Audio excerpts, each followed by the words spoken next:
Abu Dhabi യാസ് ഐലാൻഡിലാണ് നമ്മൾ പോയിട്ടുള്ളത്. ആളില്ലാത്ത ടാക്സി അതിൽ പോകാൻ വേണ്ടിയിട്ടാണ്. നമ്മളിത് രണ്ടാമത്തെ പ്രാവശ്യമാണ് ഈ ഒരു ടാക്സിയിൽ പോകുന്നത്. അപ്പോൾ മുമ്പ് പറഞ്ഞിട്ടുണ്ടായിരുന്നു ഏകദേശം ഒരു 6 മാസം കഴിഞ്ഞാൽ ഡ്രൈവർ ഉണ്ടാവില്ല എന്ന് പറഞ്ഞിട്ടുണ്ടായിരുന്നു. ഡ്രൈവർ ഒന്നും ചെയ്യുന്നില്ലെങ്കിലും ഇതിലൊരാളുണ്ട്, ഇൻസ്പെക്ടറാണ്. അതിൻ്റെ കാര്യങ്ങളൊക്കെ നോക്കാൻ വേണ്ടിയിട്ട് എമർജൻസി കാര്യങ്ങളൊക്കെ എന്തെങ്കിലും വന്നു കഴിഞ്ഞിട്ടുണ്ടെന്നുണ്ടെങ്കിൽ സേഫ്റ്റിക്ക് വേണ്ടിയിട്ടുള്ള ഒരു സേഫ്റ്റി ഓഫീസറാണ് അതിലുള്ളത്.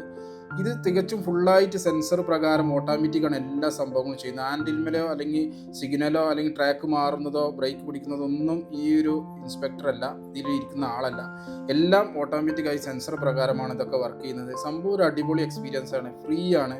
അപ്പോൾ ഈ ഒരു ആപ്ലിക്കേഷൻ ഉണ്ടെന്നുണ്ടെങ്കിൽ വളരെ സിമ്പിളായിട്ട് ഇത് നമുക്ക് ബുക്ക് ചെയ്യാൻ പറ്റും. യാസ്മാളിലും അതേപോലെ തന്നെ ഐക്കൻ്റെ ആ ഒരു ഭാഗത്തൊക്കെയാണ് ഇത് നിലവിലുള്ളത്. ഏകദേശം ഒരു 5 കിലോമീറ്റർ 6 കിലോമീറ്റർ ഒക്കെ പോയി അതേ വാഹനത്തിൽ തന്നെ നമുക്ക് തിരിച്ച് അതേ പ്ലേസിൽ തന്നെ വരികയൊക്കെ ചെയ്യാം.